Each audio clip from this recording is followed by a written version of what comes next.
ప్రధానంగా ఆచరిస్తూ మత సామరస్యాన్ని కోరుకుంటూ ఇది దేశవ్యాప్తంగా జరగాలనేది ఇక్కడ ముస్లింల కోరిక. ఇది ఖచ్చితంగా ప్రపంచవ్యాప్తంగా బక్రీద్ పండుగ ఉన్నంత కాలం ఈ జరుగుతుందని దీనికి సహకరిస్తున్న మా మానవతా కన్వీనర్ పరిమళ అమర్నాథ్ రెడ్డి. ఇప్పుడు ఈ రోజు ముఖ్యంగా అనంతపూర్లో ఇంకో చోటుగా జరుగుతుంది, గుంటకల్లో జరుగుతుంది, పామిడిలో జరుగుతుంది. ఇలా ప్రతి చోట ఎక్కువ జిల్లాలో మొత్తం జరగాలని, దీనికి ముస్లిం ప్రజలందరూ సహకరించాలని, ఈ క్యాంపు బక్రీద్ పండుగ ఉన్నంత కాలం నడవాలని దీనికి సహకరిస్తున్నారు.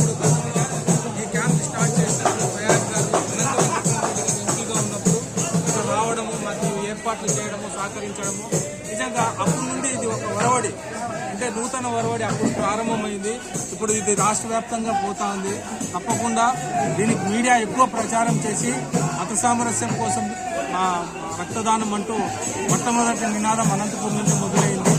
మత సామరస్యం మా నినాదం, రక్తదానం మా విధానం అంటూ చేస్తున్న ఈ రక్తదానంలో పాల్గొంటున్న పేరున ప్రతి ఒక్కరికి మానవత మరియు నజీరా అహ్మద్ తరఫున కృతజ్ఞతలు.